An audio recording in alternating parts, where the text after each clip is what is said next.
once they ordered the food, so bloody hell, how many times you had like 6 bags? Throw away, yeah. Fast food. No.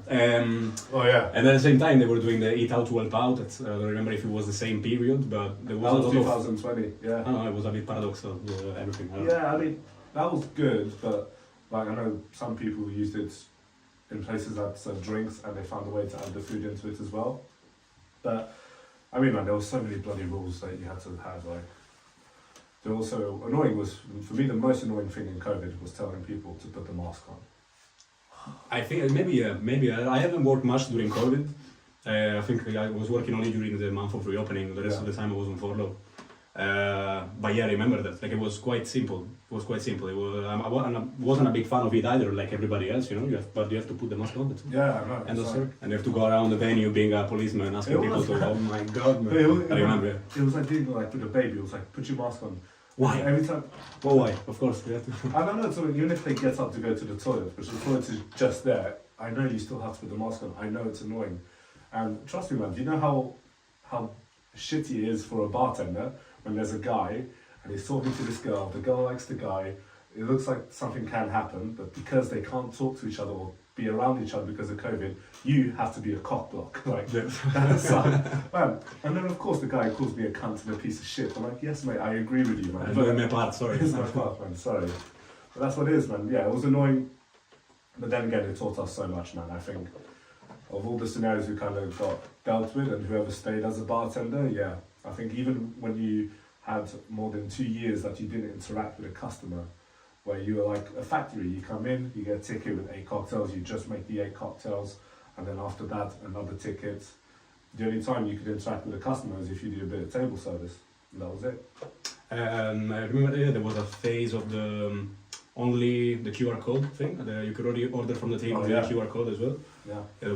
This is all memories coming up to my mind. I don't remember exactly what happened during COVID. I have a very bad memory. So many people kept it now, and even to this day, they're still using QR codes and order and pay. Yeah, that stuff. Yeah, I remember one thing that during that time I was working for The Alchemist, and it's really renowned for this theatrical service that you have to provide when people come to the bar, and all of it got lost into this. You have the order from the QR code, but the bartender is actually doing something at the bar which is supposed to be very cool, all smoky, all fire and stuff. But if you do it at the bar and then just bring over a pint glass with saying, okay, this is the best cocktail of the world, there you go. I'm not gonna believe it. I don't know. I have to see this happening. No, just send them a video on WhatsApp every time with the QR code. You order the cocktail, you see the live stream of the bartender making a cocktail. That's right. I could have done that. Actually, that would be cool. Let's go. There we go. Future idea. Samuel, thank you very much for joining, man. Thank you. Thanks for having me, man. My pleasure. No, man, it's been a really actually fun. 3-4 weeks that we've been working together. This work. Yeah, I remember which is the first event that you've done with us. First event was Burning Man. Well, there was the first event. Was it the first one? I don't know. Maybe yes, maybe no. But to be honest, not like that was actually one of the most fun shifts I ever had as a bartender. It was cool. It was fun. The atmosphere was fine. The team was so cool, man. I mean, the customers were amazing. They were on the party vibe, so I was surprised as well. I was expecting at least one drunk person coming to the bar, bothering anybody around them. Nothing. No, nothing but DJs. Went too clean. Yeah. That's very cool. No, everything. And like you said, no stupid customers, no fighting, just the good vibes. You ended up in a good team as well. Like at this point, anybody coming out of there is gonna be amazing. To be honest, we all know each other. I mean, we all be working together for a long time, so you just fit in perfectly. You kind of knew everybody already. Oh yeah, exactly. And you ended up knowing Pablo is from your same city. Yeah. Right? No, Pablo was a weird one because we were talking outside. And I was like, where are you from? He's like, Portugal. And then we started speaking Portuguese, and then we found out we're from the same city, and then his Muay Thai trainer was my sister's trainer. And it's always a small world. I didn't know either. I didn't even know you were from Portugal, man. I know everyone says that because of the English. But yeah, look, you've been now a fan of the Mercenaries for a while. So I know we spoke about it previously, but how did you start with the Mercenaries? What was the idea of it? What got you into the Mercenaries? I would like to pretend that I have very clear ideas about every single thing happening in this. In reality, the beginning was a bit of madness of me deciding to try an experiment. So as I said, it was the after COVID period. So there was all of this the mindset got kind of changed in everybody. Yeah. Everybody changed their mindset, the way they want to work. Everybody noticed maybe the level of effort you want to put into work behind the bar, especially after COVID, has gone a bit down. and not wanting to maybe fall in the trap again and just start again full time behind the bar, starting from zero again, maybe in another company, and you have to prove yourself for who you are, starting from the bottom, and you have to scale up and learn new things. I said, you know what, I'm gonna try. I quit everything. I just quit all the every single source of income that I had, and decided to then go crazy and try to go full time with events and try to present myself as a freelancer. So introduce myself to people as, hello, you can work with me, but I cannot have any contract. I cannot have anything. Only invoice, 0 hours contract. We have to work out a way to work together. But the thing is that my rota has to be flexible.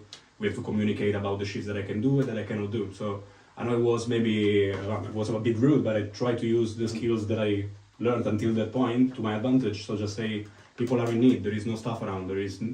They are looking for workers, and I think I can work. So you know what? Let's try. Yeah, I think you're being more disagreeable than agreeable, because I mean you could have said yes to everything, but now I think you saw, okay, there's a lot of stuff out there, and there's a lot of stuff that are going wrong that I can make better. So let me do it my way this time, and there might be stuff that you don't agree with, but at the end of the day, it's going to be better for how you want the service to run, and for how you want your employees to be.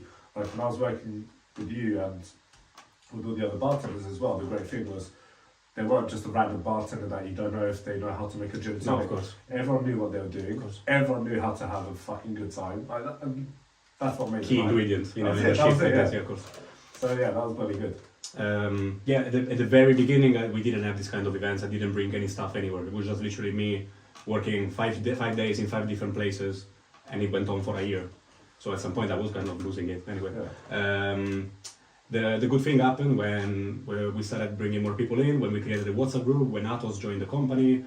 A lot of things happened very quickly, and we quickly scaled up to be something that I didn't expect to happen so quickly. But no, I'm happy because I trust and I adore every single one of the bartenders in the group. I'm very proud of the team and everything that we've done, and I think they kind of understand this mentality of going into shift, having fun. They will remember the experience with the Mercenaries just because we went on shift, you had fun. All the people you were working with are good people as a worker and as people, so people you can take something from regardless. In the end, everybody I think is in the world. There were no complaints until now, so I think we're doing good. Now we have a separate group chat with the complaints, but we'll tell you. Okay. So when we were working together, for example, you weren't really that much on the bar. You were more worried about making sure we had everything that we needed to make sure we were enjoying the shift. Even though you were having job as well. Like I said, it was just those shifts that you love doing. That I think you went to me and Pablo. Okay, guys, now it's time. Does one of you want to go home? And if you speak that to any like cocktail bars around London, there's always someone who wants to go home. And all of us are like, nah. No, nobody wanted to go home. I felt good in the middle. I said, okay, they're having a good time, so it's a good sign for me, for them, for everybody. Yeah, I think with the bar we had, with what we had, we made it work. And you don't need to say that many words. There were some bartenders I didn't work with, but after a few minutes, you just know how to work around him. And then everybody knows the drill, so you just get along. Yeah, exactly. And I think you're right. Everyone now, after COVID, the quality of bartenders are not there, and it is going to take time to recover from that. And a lot of bartenders just don't have the guidance, or they don't see why am I putting in an effort? You're putting the effort so you get to a point that when you know how to be the perfect barback, the perfect bartender, you actually start enjoying your job so much more because you're not stressing about fucking up. But if you know how to do most things and you fuck up, that's fine. Okay, I fucked up. How do I learn from it? Okay, I'm not going to do that again. The process becomes way easier when you are surrounded by people who are not there for the money, just standing because maybe it's good money for those 4 or 5 hours of event. They're around there because they want to learn as well. They can contribute to the development of the whole thing. So this is very important. This is very important as well. Everybody is there for a reason. They want to be there. They want to keep working. They want to have fun with all the rest of the team. And also you give people choice, which is like, okay, you don't say, okay, you're gonna have to do 60 hours this week and then 70 hours. It's like, okay, look, these are the hours, yes or no, and that's it. When you get people doing 60, 70 hours every week, you might even like the job, but all of a sudden your energy is going to go away. Of course, I have a job which I love more than anything, but you're finishing at 5 a.m. on a Saturday, and then you're off on Sunday, but you have to go back at work at 7 a.m. Like, you don't really have that kind of day off. Sure. So apart from the flexibility of knowing that you're working on your terms and on your own events, so you can kind of decide when to take a shift and when not to. But as I said, another good the thing of working together with a team all the time, which is always different, but you know the people that you're working. Like, I don't know how to explain this. It's always a different team, but all the people that are there, you know you can blindly trust all these people. Yeah, exactly. I mean, a lot of times you just get the kind of the vibe, the sense that. So that repetitiveness of the working behind the bar and the same place and full time, and then go back at 7 in the morning, double opening, close in the same environment, that goes away. Yeah, it does. But now, like, how do you feel like when now you have events that you can't even go to because sometimes you're too busy, but you know there's someone there to look after your event? Now do you feel actually relaxed? So very, very relaxed. I mean, there's still a bit of stress because you want everything to be running smoothly.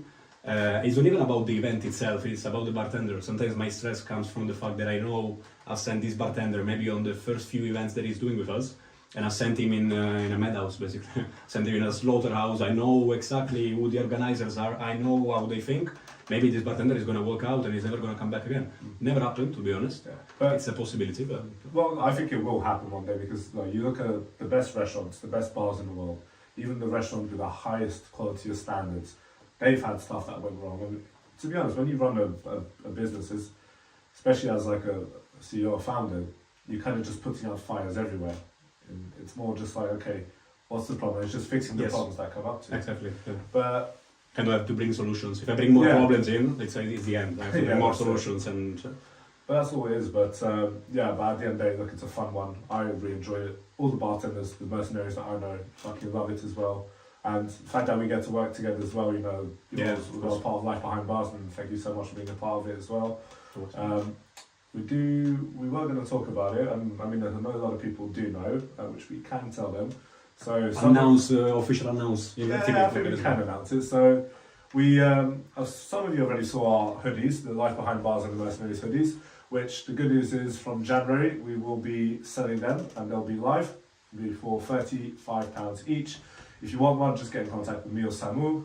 Just please make sure you pre-order as soon as possible because they will run out, but we will order more. And I can't wait to start giving them to everyone. I already had quite a few people asking. And you had this prepared, or was it improvised? That was good. It was good. Yeah, thank you. That was good. But yeah, I can't wait to have them on.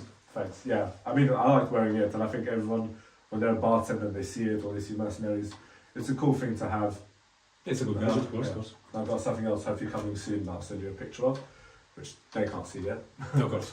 But yeah, what do you think of this is good. This is good. So you said it's supposed to be like liquor 43. Yeah, you can say this is the Portuguese version of liquor 43. So this is Licor Beirão. It's probably our most popular liquor. We always usually have it in parties or after dinner. Like a digestive. I would drink this as a digestive. Very sweet. You can have it in the winter or in the summer. So I mean, definitely vanilla is the thing that jumps out the most. So how many spices there is inside this? Probably 2,000. I don't know. It's got quite a bit, but yeah, it's got a nice vanilla taste. Also like cinnamon. It's got quite a few into it. I've actually got a really bad story with this. So the second time I ever got drunk in my life was in a friend's... You even remember the second time you got drunk? Yeah. My experience. Because this was a bad one. I went to a friend's house and it was like 20 of us and we were all 14, 15 at the time. And, someone's having drinks and beer. I was even drinking beer. I think comes the point it's midnight, we're all a bit drunk. And then they were playing this card game, which who had the highest card had to drink a shot of this, and who had the lowest had to drink a shot. And I was playing with I didn't end up very good. Well, here's the thing, I started to play with like 3 or 4 people. And then 20 minutes later, I'm just checking cards, and apparently I was all by myself, checking my cards. Okay, it's me drinking, and no one else was around me. So I don't think I drank an entire bottle, but I know I drank like way more than half, and it's dangerous, man. It's dangerous. It's so bad. I threw up like 10 times. I don't even remember cleaning it up. All I remember is just blankets on top of me and being dragged to somewhere else. And then I couldn't drink this for like 3 or 4 years, or even more. Every time just the smell of it brought me back. This is like so traumatic for you. It's like a traumatic experience. I'm sure you have one. Well, about alcohol. No, yeah, what's your I have many traumatic experiences. Which ones? Which ones? So the most of them, thank God, maybe thanks to preserve my dignity, let's say I don't remember them. Let's say I Okay, don't fair remember enough. them. I blacked out. I had a lot of embarrassing moments, especially in drinking. Like I actually remember the first time I got drunk in my life. Oh, But it was it was very chill. It was with red wine, so you know, That's very good. classy. You know. It was a 18 years old birthday of a friend of mine, like a schoolmate or something, and we went out to a Chinese restaurant because it was Chinese. So I just come a bit closer to it. Yeah, that should be fine. It was Chinese, so we started drinking. What it was? I think it was Italian red wine. We were in this Chinese restaurant, and we didn't really see. It was like open bar and free food. It was like a buffet with drinks coming out of the bar, like open bar. Yeah. So I really didn't see how much I was drinking. It was one of the first times in my life drinking. I was 16, so I started drinking red wine. I think I had the first bottle by myself, probably. So I was already quite gone. At some point, I remember I started doing magic tricks to people. Really? In the drunkenness of all of this, I took out the deck of cards, and I was in the magician phase. So I was doing magic tricks to every single person coming on the street. But I don't remember much about these magic tricks. They probably weren't very good because I couldn't even speak. I used to do one in the festival to try and get a girl to kiss you. So Yes. When you write your name down. Yes, Yeah. yes, that's a very good one. And it's very good because even if it doesn't work, they have already kissed you. So even if the card is different, too late. Sorry. Anyway, this is Chinese restaurant, and all I remember after a couple of these magic tricks, I just started throwing up on my side like this, and I've been there for the 2 hours after that probably. Just keep playing cards, but in the meantime I was throwing up on the side. So they had to tell me this story. So they brought me home, ciao. And then from there it was years and years of training to never get to the position again. So now I drink regularly, so that I never allow this to happen again. Bartender weapon. Yes, exactly. Yeah. You know, I know some people black out and it's part of them blacking out. I think I blacked out 2 or 3 times, probably 2 times in my life. I think the one that was more the first blackout I ever had, and because I did get drunk quite a lot of times and I never blacked out. So in my mind, it's like, okay, I don't black out. And this was in Portugal, 2017. I was working in a hotel, and we went to this bar where, you know when you order like a meter of beer? So we ordered that, and we were drinking, and then I remember someone asked me to go to the bar to have a shot with the bartender. And all I remember was having a shot and sitting down, and then and then I wake up. It was like a scene from The Hangover. I wake up just with my boxers in the balcony of the room I was staying in the hotel. Just went up completely sunburned because it's 40 degrees. This was like 10 o'clock. Oh, that's the worst. I was like, I wake up, my mouth's so dry. I don't know where I am until I turn around. I opened the door to go back into my room, and my roommate was the chef called George. And I'm like, George. And he's like, what? I'm like, what happened last night? He's like, oh, we went out. I was like, no, I don't remember. And then they tell me what I was doing. And basically, I was having a lot of shots and I was being really loud. And then I was going back to the hotel, but like proper zigzag, like really like that. And then I was throwing up. Trying to find the longest way to go back Yeah, to and then I was throwing up, and apparently I was holding on the branch. And then the branch couldn't stand anymore. The branch broke, and then I just went bang. Like that. So then apparently they carried me back to my room. Like it was a. So if I was going to get blackout drunk, it was for that one. But that was scary because I never got blackout drunk. I think I have a very strong subconscious because every single time I got blackout drunk, somehow, it always ended up very well. So I mean, I expect anything to happen at this point, especially after I've said it. But anyway, all the times I got blackout drunk, it's somehow I wake up in my bedroom, I've locked the door, I've changed into my pajamas, everything is cool, everything is perfect, and then I wake up and say, what the fuck happened last night? But then, sometimes I wake up with no shoes, sometimes I woke up in a car park one time, at 6 a.m, car park, just raining, me with my backpack, I just wake up and I'm in a car park. Anyway, yeah, a lot, many times, too many times. Yeah. But that's the thing as well. It's like when we're serving customers, and a lot of customers don't understand why we stop serving them. It's like it's not because we don't want you to spend your money. It's like it's because you're so drunk, and yes, you have your friends, but they'll drop you off in your house. You probably don't know what you're going to do afterwards. Like, come on, how many times we have stories that something dangerous could have happened, and that's why a lot of bars actually don't let people like do single entry. I mean, you could be a girl or a boy. They don't like Thursday to Saturday. They won't let you go to a bar all by yourself. And a lot of people don't like it, and I understand it, but they do say it's because if something happens to you, you're in trouble as well. Yeah. You have to take care of And it's true. yourself as a worker as well. If you serve an intoxicated person, I think in UK the law is just it's your fault. Yeah, it is. It depends on the policy of the place. It depends on the alcohol license. A lot of stuff Yeah. that I don't know, the legal stuff that I actually don't know. But in general, just in doubt, I'm not gonna risk it. You know, like if you are too drunk, I'm sorry, I'm not gonna take this responsibility. Yeah, exactly. And I'm sure I've done so many times. I've probably refused someone which they were fine, but we have to take that risk. And then I don't know where it is in Portugal, but in Italy this thing doesn't Oh, it's exist. Portugal, it's Just if they're you're gonna burn down the place if you refuse service. It doesn't work like that. if you're just really, really drunk and you're passed out on the floor, they'll drag you just somewhere in the corner. You Yeah, can yeah, still stay, you can it's fine. stay in the corner, but No, we it's can true. we keep serving you, but you have to stay there. It's like one thing I found very funny is like because when people drink a lot and they go for a lot, it's they go to the toilet. If someone catches you throwing up in the toilet here in London, you're out. Yeah, yeah. In Portugal or in Italy or in We Spain, start cheering. We start cheering for it. Yeah. they're really ready with like a bucket of water just to clear it out.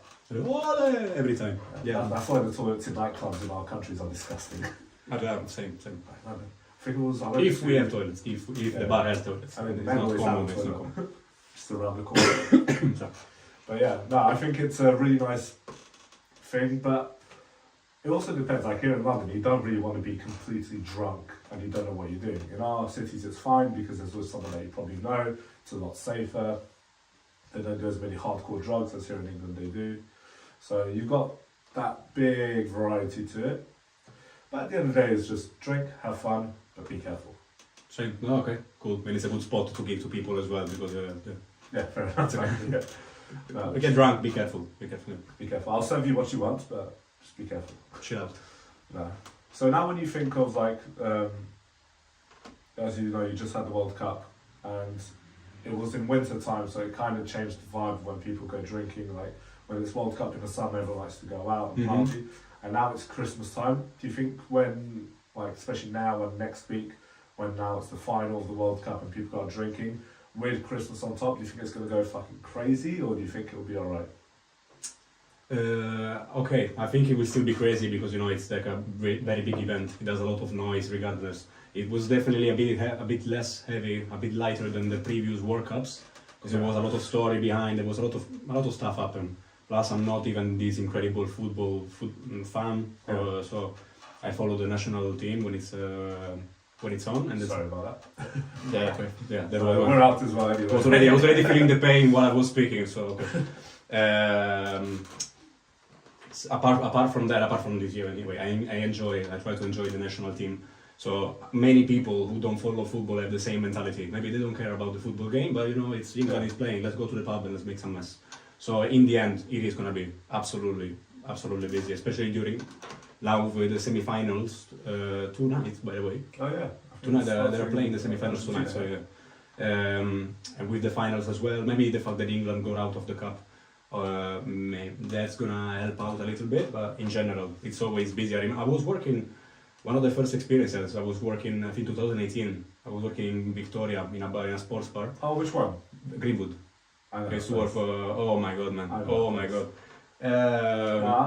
Back then I was living in Sloane Square, so it was like 20 minutes away. Well, people who were there with me, they will definitely remember. I don't have to add anything. It was one of the most insane experiences ever because I remember those 100 hours a week rotas. Basically, we didn't even have time to wash our own clothes. I remember tickets on service bar with 17 Amstel, 20 Heineken, 30 Guinness, and 50 Polestar Martini. Okay. I need the whole bar team. You shake, you pour. Let's go. Just when you get Atos, Yeah. Atos get a blender to make 10 Yeah, cocktails at once. take a blender, make Polestar Martini until you collapse. When you feel fainting, well, that's when you stop. Otherwise, keep pouring You're Polestar faking, Martini. just Go. garnish. Just shake, just blend, do whatever you want. In the meantime, there was me doing 4 pints, Amstel Heineken, and the whole place packed. People throwing glasses, throwing pints. I hope it doesn't go to that point, to be honest, also because England is out. Yeah, I mean, so what I done when it was the Euros last year, which was England-Italy in the final, I remember I was going to watch it in some place with friends, but it was always fully booked. And then all my friends were Italian. And then I said, okay, we're just going to watch it at home, just in case. And that was the best decision I ever made because Italy win the Euros. I remember like near Camden, Soho, there was proper I was fights, there. Trafalgar Square. I wasn't Trafalgar. There you go. So that's it. It just shows you how bad it is. But yeah, look, even without the World Cup and during Christmas time, I still don't think people understand how much bartenders work in Christmas time. Because the minute Halloween's over, Christmas is on, all your bartenders do 60, 70 hours weeks. Everyone's drinking so much more because a lot of the time it's corporate, so companies are paying for the drinks and they've got these 2 weeks holiday. They all just want to go crazy because they all had a stressful year in the office. But it's still my favourite time of the year to work. Christmas time, yeah, of course. Yeah, I love it. If you look at the money side as well, it's definitely a bit more rewarding. Going to work and you're doing a lot of hours and you're working hard, but it's busy. You feel like you're not wasting your time anyway for somebody else's business, no? No, I remember, so one of my first Christmases working in London, I was staying in a house with 3 girls, which all worked in the same bar as me, and I was their manager, and I used to do the incentives. Okay, so highest seller will get a bottle of this, or if you sell like 20 Jaeger bombs in this alley, and they used to always win the incentives, and the incentives were always like a bottle of rum, a bottle of vodka. So to keep you. And to be honest, it looks like I was manipulating it because then he used to come to my house. Like, yeah, so this bottle of Black Label was won by Valerie. Francesca's got the bottle of Tanqueray. Like A full stock. it's like, yeah. So I was like, okay, next incentive. Fuck the cash prizes. I'm gonna put more bottles in. But it's really fun. I remember all doing 60 odd hours. But my favourite time was just washing glasses, collecting glasses, and I'm sure you do the same thing because, like, if someone like makes a mess or there's a broken glass, it doesn't matter your position. I think the one who really cares about the place will do it. If there's a broken glass, and you're like, I love when there's a broken glass and the manager's like this, and your bar back is washing 50 glasses, broken glass, and then the manager tells the bar back to get the broken glass. No, not for me. I hate that. No. I mean, when it's up to that, it's also about the. That's where you see a lot of a person, I think. No? Yeah. It's a very small situation. I mean, from that small thing of going to the bar back and say, "Can you clean this instead of me?" I mean, that makes me understand a lot of stuff. Yeah, exactly. Man, we had one, and I guarantee you, this customer was a monkey. He was a monkey. So, security does a check in the toilet, and he just goes, "We need a bar back here." I'm like, "Oh shit!" So I go to the toilet, and I go to the men's cubicle, and I'm not joking, Samuel. I see shit on the ceiling. Like that. Of the cubicle. Of the cubicle. There's shit on the floor. The toilet is still blocked. And then I'm just there like... I'm not sure why you're telling me this, but... Well, and then I'm just like... I didn't need to sleep tonight, thanks.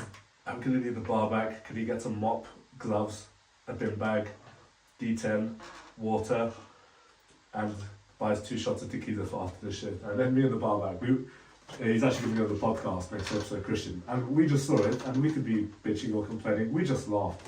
We were cleaning it, we're like, who the hell does this? Yeah, but I'm not sure. But then again, my favourite is when you got these people, they just come out at Christmas and they really want to drink. Okay, well, yeah, let's get 10 Jaeger bombs. And then there's only 7 people. So everyone has the Jaeger bombs, there's 3 left. And there's always one who just goes bang, bang.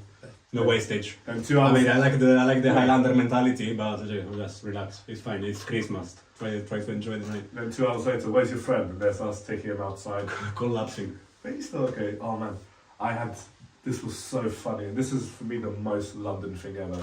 So last Friday I finished work at 10 o'clock and I took the bus home.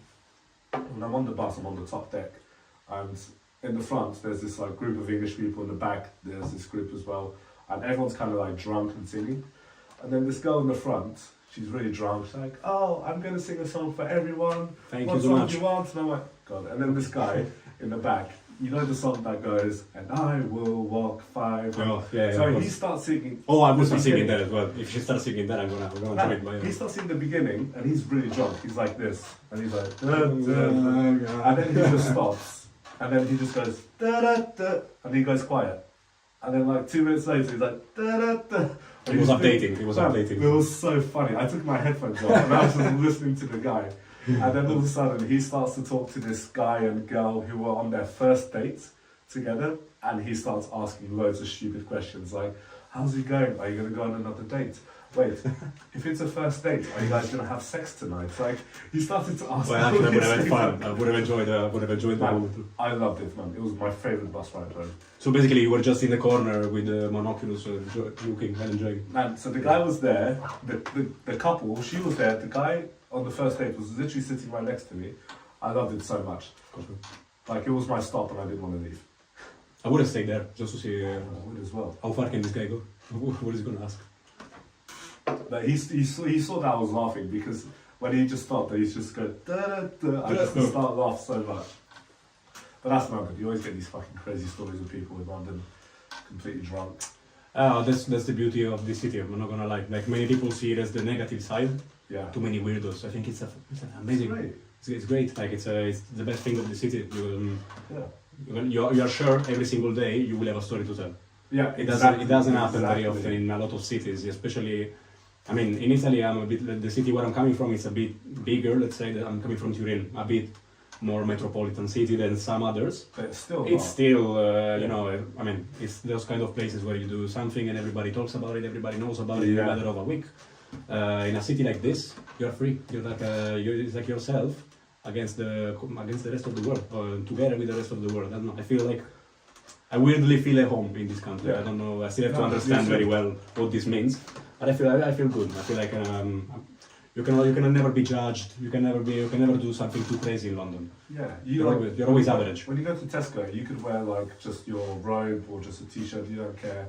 And one thing I find funny when I go speak to my friends in Portugal, I'm always like, okay, so what's new? Nothing. I was like, man, I haven't been here for 2 years. Yeah, same. Oh, everything's the same. I know. The friends that you have in your back in town, they are friends, and so it doesn't matter what they're doing or not doing. For me, they will always be friends, and I will take care of people who were there when I was back in Italy. They're still my friends.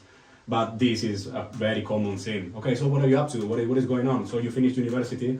No, they changed to another random university. They're still living in the same house where they were 5 years ago. They're still doing the same work they were doing 5 years. In the meantime, I don't even know where to begin now to tell you what happened in my life. Exactly. But you know what? Okay, that's fine. Let's talk about the same stuff we were talking 5 years ago. Let's have fun like this tonight, and then that's fine. No, it's true. We'll meet in a year's time, hoping that maybe you're gonna have something new. I don't know. We work in London, and it's a bloody great place to work with here in the bartending world.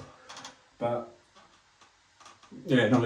But now, like for example, I know you've worked in a lot of different places, and I have this kind of debate with how the bars are in the United States, which there are really some nice bars, but I'm a bit surprised that it's not as popular as it is here in London, or as the average American doesn't know their cocktail or drink knowledge as the average person here in the UK or in London.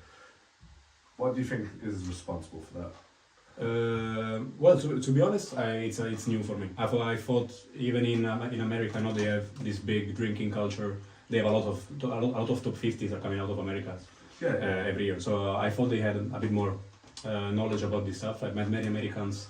I mean, in the focused areas, like you go to New York and you know the places to be like, is it the Dead Rabbit? Dead Rabbit, yeah. Like, of course, that's one of the best bars in the world. But if you go to some states, like probably Pennsylvania or Texas, where a bit less. It's not really there, but if you go probably to here Northampton or something, and the knowledge is quite surprising just by a customer. Like, no, I know what you mean. Okay, the average knowledge in the UK is higher than the average knowledge in the US. Yeah, I'd say with the amount of cocktails they know. Okay. I think it makes sense. Yeah, of course. I think with whiskies they kick our asses. Yeah. They're very good with their whiskies, especially their, American bourbon whiskies. But I think like when I'm working and then I have this girl who knows nothing about cocktails, and then she asked me for a Boulevardier. I'm like, all right, nice, surprising, but it's like okay, and it's actually quite. I love it, but yeah, and I think as well. I'm gonna try to investigate. Just what's inside. We try to ask to see if she knows what she's ordering. Fair enough. But then you got people like margaritas that I'll say this is Sam. They have like this kind of pre-batch, which is all really sugary and sweet. And I think a lot of it is like the tipsy bartender, that YouTuber. Yeah.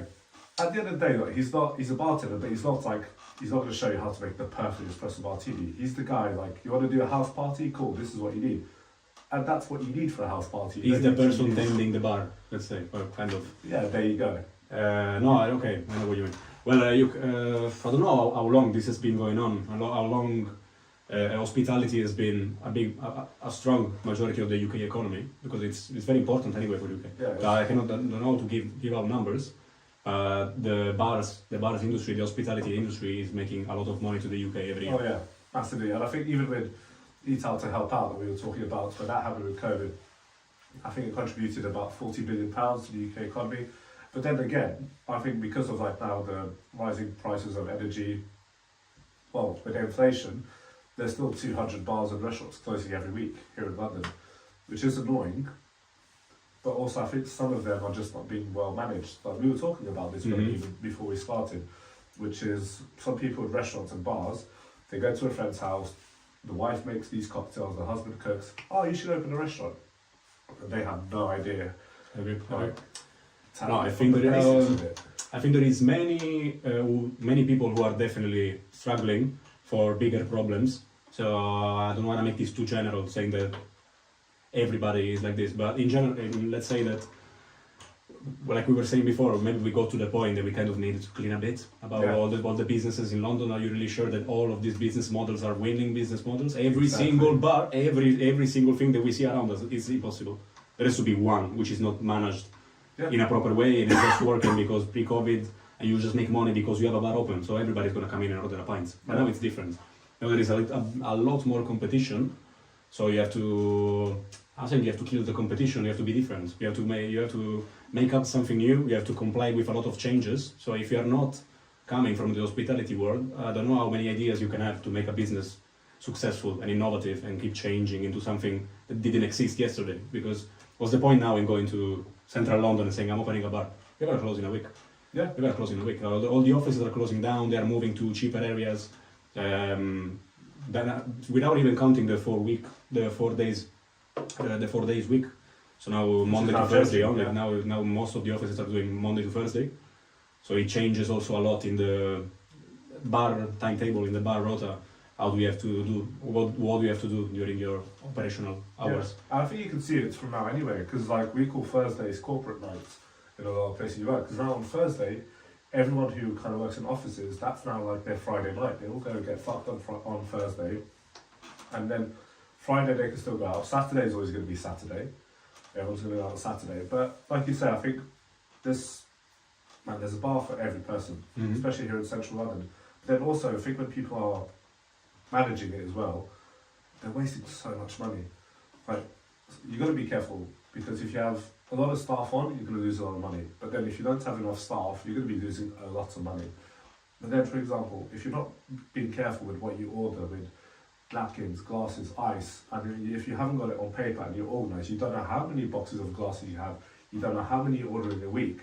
So you're just ordering £2,000, £3,000 of that extra. Reason, yeah. And then how much is that in a year? That's 150 grand. So there you go. And that's just with like appliances.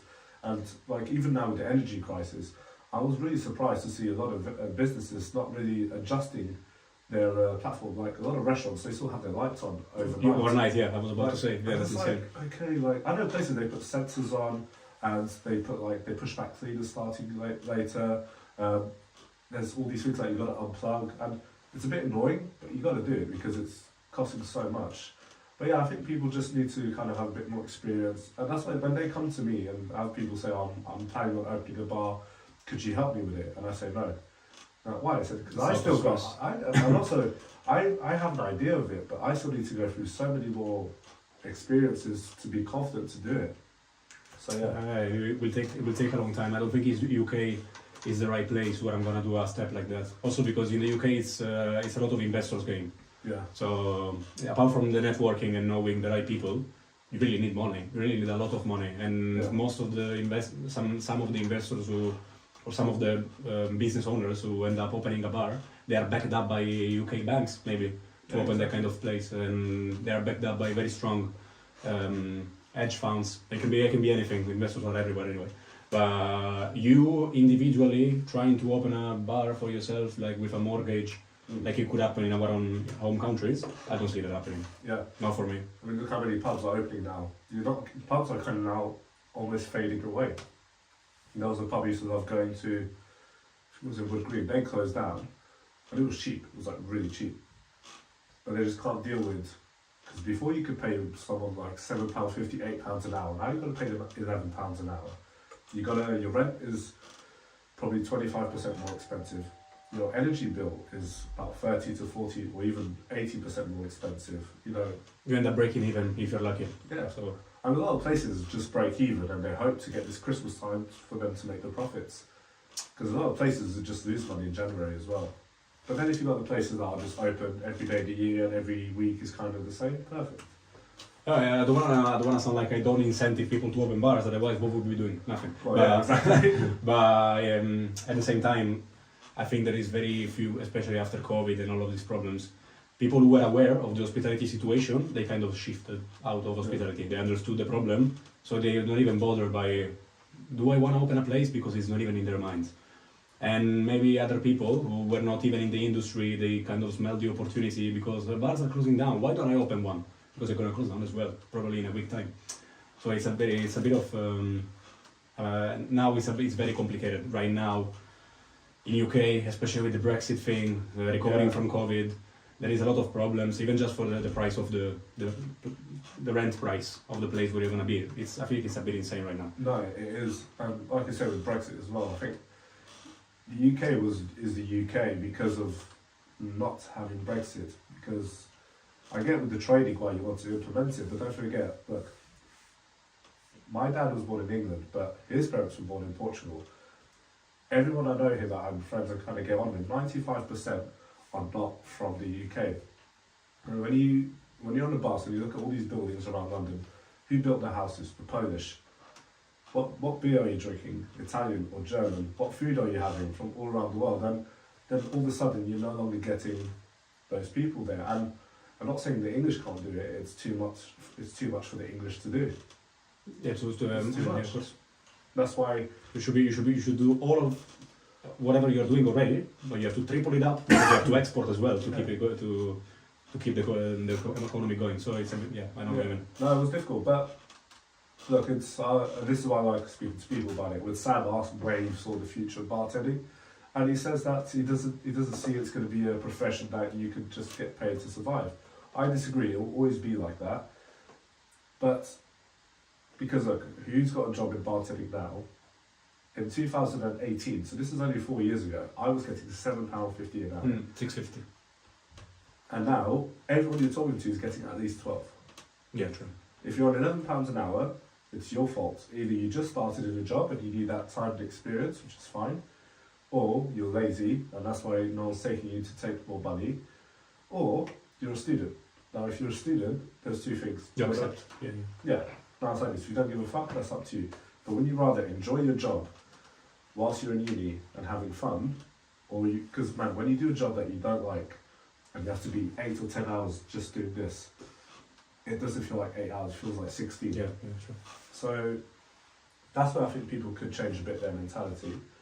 But there's always going to be different types of bars. Like the good thing is now everyone's kind of making their own type of beer, their own type of spirits, which with big people like Heineken and Tanqueray, Beefeaters, they're always going to be there. But this time you get a bit more support from the locals. But I think as well, people kind of want to do what you are doing, which is instead of just going to a place and renting a bar out, let's find a place, let's get people to do that bar for us, hence the Mercenaries. So I think that's a good thing. I think that was kind of how I saw it in the beginning. Yeah, I think before everyone used to always, okay, let's go to this venue, we'll rent it for a day or two. Because a lot of people now are not even starting so many events. I think, you remember 2-3 years ago, every week there was always an event going on. Now, you gotta do it yourself. This is a bit of a jungle. That's what I'm saying. Because not many people, especially in hospitality, have very clear ideas how to progress their business, and they end up in this circle of doing always the same things because it's what the bar has been like for the past 5 years. So they want to keep doing the same things. But that's exactly the problem, because maybe you're not scaling up into anything new, and eventually you're going to lose a couple of workers and you're going to lose a couple of regulars, and it takes nothing to, in the end, like the structure collapses. No, sure. And even the companies are probably the bars, probably the businesses struggling the most with all of this. Yeah, because the bigger companies of 5+ bars and restaurants across the UK, they have a lot more to think about, because they got standards as well. They got these training programs. Maybe they got other things to think about. If it's an independent place and you can just change whatever you want whenever you want, and it's maybe a small business contained in your corner in some part of London, it's a bit easier, I think, to play along with the changes, make up something new. The business goes running again. You can adapt the place. You can do other things. Many companies are struggling a lot with this. Yeah, well, you're right. When you got 5+ venues and then when we implement a change, You know, in your place you could change it in a week, but in the other 6 venues you probably need Takes more, yeah. it takes more. Then you got to check on it. Is everyone doing it exactly how you want to do it? And even like a lot of places during COVID, you know, it was like once a year they used to always change their menus. And then with COVID, it was like, look, we can't afford now to change the menus. Plus, I know what. Look, for me, one place which I know a lot of people are going to say massive respect, but inspired I think a few bars to do it, and this was the first place that done it when COVID happened. Was McDonald's. They reduced their menu to ensure their food would be made a lot more faster to improve speed of service, and the stock they would order would be hard to get would be a bit more cheaper. Mm-hmm. Okay, there's 2 free burgers less you have on the menu, but at the end of the day, you're being served as fast as you can. So, and then what happened? I think a few bars done that as well. A few cocktails that they took off the menu because it took a long time. Or there was this really nice bar in Soho, I forgot. They had a lot of cocktails that you had to use your hands to put the garnish on, and they took everything off. Yeah, of course. Yeah. And there was like and a lot of people don't realise as well. Was like when COVID happened and Brexit, every delivery you would get, there was always something you would receive. And it could have been the most popular vodka, like it could have been Absolute, it could have been Tanqueray. Thank God Beefeater is still made in London, thank God. But there was always something I think it was the beginning of Brexit when there was the supply chain crisis, and there was the gas crisis, the petrol thing. So the petrol as well, yeah. During the period, I remember that. I mean, but still, there is a very good, strong sense of community in this country. So during that period, I don't remember the usual customer who complains because there is the one whiskey that he really wanted in the menu that nobody has ever ordered, but he really wanted that one. If it's not available in stock in that specific moment, during that time, I remember people were very calm. They understood there were some problems with all the deliveries. I wish I had your customers, I didn't get that. You didn't get that? No, I don't remember anybody complaining about this. I remember everybody very cool, just explaining, guys, you know what it is. It's out of stock. I'm sorry, I don't know what to say. I remember we were working in this bar that we used to get martini glasses. We used to make a lot of martinis. That unfortunately the supplier stopped supplying us martini glasses, so we had to get a different supplier. And this different supplier, the martini glasses, were so fragile that if you put them in the wash, they'll chip already. If you just stare at them, they'll already chip. And you know, it was really difficult. Their contact with the martini glasses. I remember it was like there were times that we were really running out of martini glasses, and then I'm just watching the customer. Okay, she's finished. Get the glass. And while she's still drinking it. And then I remember like sometimes we couldn't even make the cocktails because we had martini glass to wash. Then we had to say, look, we haven't got this glass. Can we serve it in a coupe? And there was this one customer which she's like, this is embarrassing. Why haven't you got this? And then we tried to explain. And then she said, oh, I don't care. You should go to a shop and make a loss. Well, I'm like, okay, well, you are spoiled. But anyway. So how do you react in these situations? Because I got my very own way, but I'm not proud of my way, so I want to... I mean, what I want to do is different, but I'll just say I'm very, very sorry, unfortunately, this is the situation you're in. If you do want to leave, I'll refund you for your drink. And what happens? They can be very angry, but they're always going to stay. Okay, cool. So, okay. You know, I love dealing with complaints. The polite ones or in general? Both. I'm usually very polite. I'm very rarely having a go at the customer because, you know... No, but it never looks good. Yeah, it never looks good. But sometimes they make you lose your mind. Yeah, exactly. I mean, there's some situations that you can, especially when they're being aggressive. I think my thing is like, if I really want you to leave and you're being a dickhead and then you swear at me, I'm like, okay, you're out. Yeah. And then if there's times that you have to kind of be... I'm not saying aggressive, but you need to like show your dominance. Say like, I'm not going to let you walk all over me, and then they'll kind of take a step back because they're not expecting it. So you're never going to say that I'm going to fight you, but if they're going to try and go close to you, you're not going to take a step back. And I've had a few of those, which could be scary, and you know that's when you've got your security next to you. Hopefully, that if something goes wrong, they'll have your back. But sometimes you've got to make fun of them as well. No, true, exactly. I remember I had this guy. He was about 50, 60 years old. Diamond teeth, all these earrings, and then because I was searching this guy, and this guy had weed on him, so I kicked him out. And then this guy was like proper, you know, UK road van gangs. He's like, oh, why you kick him out, bro? Why is only weed? And I said, look, mate, it's nothing. There's proper UK nice man. And then he's like, what you say it's not my business? I was like, do you know who I am? I was like, probably my granddad or something. And then his wife was telling him to calm down. And then I'll never forget, he was like, if you ever come to East London, I'll have 6 of my guys to kill you. To East London is a big, East London. East London, just if you go in the area. Yeah, and I was like, mate, it's only me. I just need probably 2 of them to kill me. Like, and I had like 20 people in the queue waiting to come inside, and everyone's just laughing. Because sometimes you get to have that fun. But yeah, I mean, I've been punched, found people spat my shoes, but... No, I never had, okay. Well, I think about it, I think I never had any of that, because I try to walk away from the trouble in general. So if I have a situation like that, I probably just need the 5 minutes to cool down. Yeah. If it's not in the business interest to throw that person away, I'm not gonna take the first initiative and just make the business look bad just because I am a hothead and I just decide that I want to fight with this customer and I begin a conversation that is not profitable for anybody. So I don't want to do if the business doesn't want, but if the manager comes to me say do whatever you want, oh game on. Game on! That's how it is in Portugal, isn't it? Yeah, exactly. Yeah, It works like this, man. So I don't know. It's force of habit. I don't know. How many times I've seen someone in my country that they just drag them and kick them out?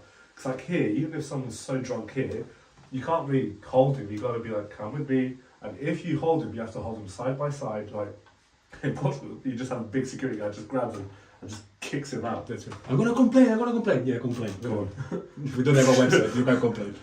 No, sure. Then the police come. What happened? He tried to start a fight. Where is he? There. Okay, let's get him. And that's how it is. Nice. But we had a security guy in one of the places I worked, and we had 2. One called Daniel, another called Daniel. So it was the security. Yeah. One was Big Daniel, the other was Small Daniel. Small Daniel was my size. Big Daniel was 6'10", so it was like almost 2 meters tall. Okay, 6 foot is 2 meters. Okay, Yeah, something well, 6. I think 7 foot is like 2 meters, something like that. But this guy, and he was a boxer, but he was the nicest guy in the world, like the nicest guy in the world. So anytime there was a fight, he would always he used to hate the fights.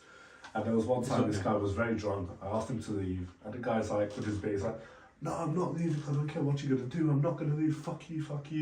And then Big Daniel just comes and he taps him in the back, and then he just goes, okay, I'll go. Okay, it's time. Got the message. See, one time there was a fight between 2 customers and I go in the middle to separate them. All of a sudden, Big Daniel just, with his massive hand, he just pulls me back. But he pulls me back and I like nearly fly. Probably with 2 fingers. He just separates both of them like that. In 5 seconds, the fight stops. Like, he was so big, but he was so friendly. I think it's a good quality for a security guard to be trained either in professional fighting like MMA or even better like a martial arts. Yeah. Because they put you in your head this idea that if you can avoid a fight, you have to avoid it. End of story. Exactly. You cannot go jump in a fight because you're a security guard, so I'm gonna just punch random people on the street. Doesn't exactly work like that. So I wish. Yeah, that would be good. That would be good. I would be the drunk customer just sitting on and enjoying the whole thing. No, but you're right. I think you want to be ready for it, but you don't want it to happen. Yeah. Who's it saying this thing? It's better to be a warrior in a garden than a gardener in a war. That was so smart. Joe Rogan. That's so true. I don't remember who said this, but it's true. It's like he was saying it. It was like that you should be a monster, but you should be able to control it. Yeah. Which is, I mean, I get it. It's like you can't be nice to everyone because then it means you're not being nice to yourself. Yeah. But it's true. I mean, there's some security guards I know that they like the fights and they can't wait for it to happen. Then you got ones that they really don't want it to happen. Those are the ones not to fight with. Exactly. Those are the ones to keep away. They really don't want it to happen, but then they'll do. If I really have to. Had my mate Lewis, best security I ever worked with, and one of the first time I really felt that he was going to protect me like if I was a president. And I was young. I was still a young manager. I'm speaking to this customer saying she's not coming in because she's too drunk. She's always the same story. And she's just having a go at me and complaining. And then the boyfriend comes complaining. And then all of a sudden Lewis just puts himself in front of me and he just goes, look guys, you're not coming in. Stop fighting with him. Because if you guys are going to cause an issue, we're going to have to call the police. And then both of you are going to have the worst night of your lives. And then I'm there in the back like, he's protecting me. Like, what are you going to do now? From the back, like they say. But yeah, no, it's good. It's good to have. And when we done the Burning Man event, I was speaking to the security and I said, like, if you're not here, we're fucked. If the bartender's not here, we're fucked. If the DJ's not here, we're fucked. We all need each other. Yeah, that's true. I mean, it was very chill. The security guy, if you think about it, he just stayed drinking by the door the whole night because nothing. Was he the only one? I think it was. Oh. No, there was a lady as well. She was just going around asking for water. She was just asking for water. All I've seen her doing, asking for water. Sometimes I was going out, collecting glasses. Can I have a glass of water? I said, oh, yeah, okay. Bring your glass of water. and I continue my circle. When I pass by again, can I have a glass of water again? I did this for something like 15 times. Cheers, man. Okay, if you want to do to the trauma again, when I finish the bottle. I always said rules like, yeah, we just have 2 drinks in the podcast. I think we've doubled it already. We doubled already. I mean, you invited the wrong guest if you want not to drink tonight. I'm sorry. Oh, man. All right. Okay, that's Yeah, There's only half bottle left. It's fine, but we've got time. It's fine. No, that event was fun, man. But also, because you know, like we were talking, like I mean, you're very good at flaring, but then you know when Atos comes in, everyone's like, okay, I don't want to flare. I just see that. Atos Okay, comes, you know what? puts on That's the very show. good. I'm done. But bloody hell, no, that's good. I put your video actually in one of the shorts in our Life Behind Bars podcast. 2,000 people saw it. Quite impressed with your skills. My video. I'll show you the video after. Yeah. I didn't see it. I was wondering if I recorded you. Joseph, that one that was fucking amazing. So Yusef, he done a trick and he like threw the bottle behind his back, and I caught it somehow. And I remember he's looking at me and I was like, bro, I'm never gonna do this again. That was awesome, man. That was nice, man. Flaring, I started like properly like 6 months ago, not more. Oh, really? Wow. Yeah. I mean, I was a lot focused on the working flare for a long time. The bottle tin routines, until like 6 months ago when I started seeing Atos doing all of this. Yeah. And I've got this thing, it doesn't trigger me, but then when I see these guys, I went to a couple of these flare competitions and I saw these guys doing this stuff and I said, okay, fucking I can do this, I can do this shit as well. Let's go. So I started training myself and now, never to the point of competing because I don't care. I don't want to compete. I don't care. I really don't want to do that. But since when I was like 4 years old, I've been juggling with everything, with my magic tricks, all this kind of stuff. I've got the manuality to do it. Yeah. So I really didn't feel like a difference to do bottle tin instead of 2 juggling balls or I don't know, 2 circles, or whatever. Well, you got a good flow, I'll give you that. It's like you saw me, I just get 1 bottle, 1 trick. But yeah, it's like I think when you just gotta how smooth it is. Because it's not like you do a trick and you stop, you do a trick, you stop. You're just consistently doing something and it's just always I'm just lucky, man. I'm just lucky that I've done the right things at the right time because I understand what flow means. I know that flare, I've never done it, I don't have experience, I don't know that specifically. But even with all the rest, I know the drill. So I'm just lucky that I've done the right things at the right time. But I don't think I'm gonna be any famous flare bartender doing competition somewhere. I'm enjoying by the park with the music, I'm fine. That's it. Yeah. That's all I want to do, bro. That's it. When bartenders go to the park, someone always has a flare bottle. I need to ask Atos when is his next event. But I remember one week we were working together as managers and he was doing like 55, 60 hours and he had the day off. He's like, oh, you do your day off? I'm going to wake up at 9 a.m. I'm going to go to the park. There's this new routine I want to practice. And that's it. I don't know if you saw the bag he uses when he goes around. I've never seen anything like this. It's like probably 100 kilograms in there. I know, and it's only bottles. Bottles and tins. That's it. How many are you planning on breaking today? I don't know. I think what I love about Atos is he's probably, well, I know he's the fair bartender I know that breaks the most bottles because he tries more than anyone. Because he goes insane. When he goes in the flow, I've seen it as well, like him doing freestyle. He's not on this planet when he starts throwing the bottles on, so he just goes with the flow in his own world, and sometimes he tries stuff that he doesn't even know if it's possible or not. So sometimes. Great, but now he's fucking sick. He's a dude. He works at a little Scarlet Door in Soho. I was there actually before the Burning Man theme. I was there. He made me a really nice cocktail called Mad Men. It had like it was whiskey, sweet vermouth, and all I know it was really really nice. So he's duty manager now. No, just bartender. Okay. He's got a good dream. Like he wants to kind of like. You know, like those kind of cycles where you just like sell ice creams on the go. He wants to kind of do that for cocktails. Oof, yeah, of course. That's it. I mean, each bartender's got their little vision. Everybody, yeah. Do you think it's cool when we haven't seen one of your trainees for a long time and you come back and they're amazing. I love it. You look at them and they're fucking monsters behind the bar. You look at them and say, oh my god, this guy works like me.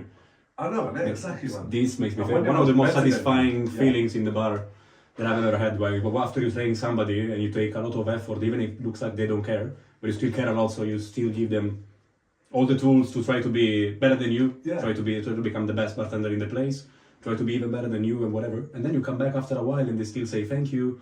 They still appreciate after years all the work that you've done. Nice. No, that I love to bits, and you know, there's so many of that because also look how many people that inspire me to be a bartender. And when I see these guys like. They tried hard, and they're good at what they're doing, they're finally learning, and then they do their own projects. And also, bartenders are competitive, but it's the friendly competitive, so we'll never sabotage another two, but we will try to be better, like, me and Sam, we're very competitive when we're working. But for example, I had this bartender and he was really fast learning. Like when I say really fast, really fast. So I was a manager and he's like, okay, what can I do? And I'm like, okay, you know all the cocktails? Yeah. Okay, do all the dehydration. After a few hours, done, what else? And he just kept asking me more and more stuff to do. I'm like, hey, you want to do the manager job now? Like, and then he went to me and he's like, look, I really enjoy working here, but I feel like I could learn more. And I could have manipulated him to stay for Christmas and I could have a good bartender, but I was like, look, mate, I'll be honest. You are very, very good. You learn really fast. You could work in the best bars in the world. So I knew someone who I didn't work with, but he was looking for a great bartender. Look, have an interview with him, see if you like working with him. And he left. He worked with him, and then he worked in this place called Tattoo. And you know, now he's just working wherever he wants. He's getting probably 2 or 3 times more money than me. And cool. No. But then makes me feel good in the end because you've done exactly. The right thing at the right time. And then the thing what he done, and this is why I think as well, is like, don't forget what you've done, but don't expect anything in return. But if you do, be grateful, because he saw me like a year ago, and you know, I caught up. It was great to see him. I said, "What are you doing now?" "I'm going to work in this new bar." He's showing me the cocktails. "Yeah, but only next month I'm going to start." And he's in my bar, and he sees that we're short-staffed, and he's like, "Vito, you're short-staffed." I'm like, "Yeah." "Okay, how about I come back, work here for 3 weeks, just to help you out because you helped me out." Yeah, and man, that was there you go. You see, made your day. Yeah, made my day. And even if he didn't, it didn't matter. But the fact that he done it, and like he was sick, you know, he's amazing. And like you say, the more people, like I remember these girls called Mel and Mia. They started as waitresses, and now they're managers, and they're bloody good. Because they were waitresses and they were good. They go to bartenders, and they had that bartender vibe, making noise, go loud, having fun with customers, you know, shouting the codes, you know, like they had that vibe. Now they go into management, and then they're pushing those bartenders to be like them. So it's that cool cycle you just see getting better and better, and I fucking love it. As what we were saying before when we said that after COVID, we kind of saw the level going down. I saw all of this kind of fading away.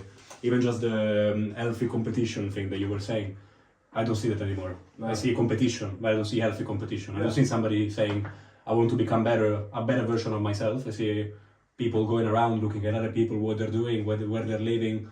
Maybe social media didn't really help with all this stuff because a lot of people are living on those social medias. Yeah, it's true. But I don't know, I get disappointed with it because like, so me and Sam, I always say that I'm a better bartender than him, but he's always going to say he's a better bartender than me, and it's good. And then had another bartender called Leandro that we were managers together, and like he says, "Oh man, when I'm behind the bar, I'm a machine." I'm like, "Yeah, you are." And we were competitive, but then when we were working together, so we had 4 or 5 bartenders, all under 20 years old, and they were in the shit, and we go behind the bar. And you know when you work with someone so well, you don't even need to say backs. And then all of a sudden, I just see him. You're dancing the station. Yeah, you're dancing exactly. The station. You're dancing. And then all of a sudden, I remember I was like, just making an old fashioned. I see him with 4 shakers. You don't even say nothing. You grab those shakers, you're shaking, you're laughing. The general manager takes a picture of us, and that's it. Like, you just have fun when you're working. You can make mistakes and having fun, it's fine, but enjoy it. Enjoy the pressure as well. Enjoy the journey. And that's it. I meant like from the Burning Man. I mean, I did feel no pressure. We had a lot of fun, but then also we still kept the standards high. It was like, okay, we stopped serving. We had so many compliments. So many compliments. I know, but the great thing was like we didn't just it's just pouring drinks. All of a sudden, it's the Atos. Okay, let me chop the limes, and then there was you just getting glasses non-stop and making sure the back is fine. And you know that's the passion that does the job. It's not even that's true. Anyway, I have to transmit that to people as well. You know, like I don't wanna. How could I possibly take people on shift and do an event with us and just tell them, okay, today you are barbecue. Stay in the bar, have fun. Yeah, I'll do the barbecue. Why? I'll do the barbecue. It's fun sometimes. That's fine. Why not? You're still a barbecue even when you're a bartender anyway. Yeah. I don't know. Once there is this problem. The higher you are, the bigger barback you are. Yeah, that's true. Like everyone's barback. But yeah, I think if they enjoy it, and if you enjoy being a barback, you're gonna enjoy doing everything else. It's true. But if you don't enjoy being a barback, find a way that will enjoy it.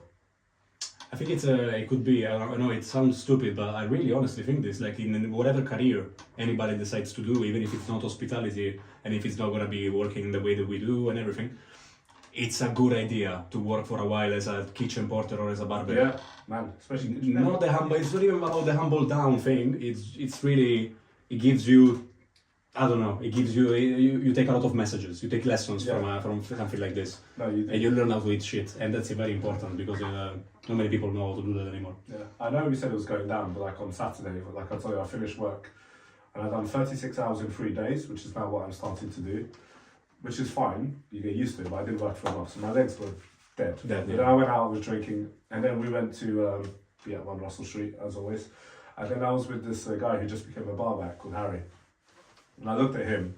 I never saw him work. I was just talking and drinking with him, and I said, this guy's going to be a fucking amazing bartender. Because he's already saying, oh, I can't wait to be a bartender. I'm studying the specs. I'm making sure their stations is clean. I'm getting sure they got all the next spirits for the restock. I'm like, You probably were the same at the beginning. So Yeah, you see. I mean, I was like this. yeah, exactly.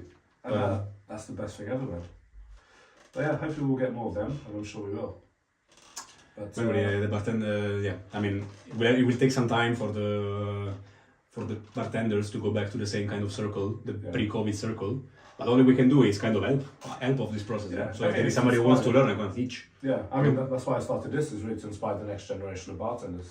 And I'm sure we will achieve it. And I think we can. And look, with what you're doing is amazing anyway. Same, man. And thank you very much for everything. And look, before we go, guys, we've got a bit of bad news. We are sold out until February.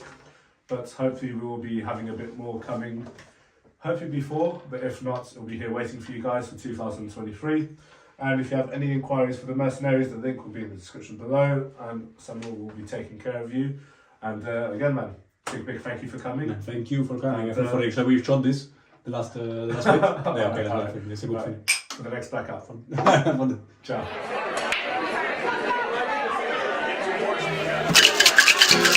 Ciao.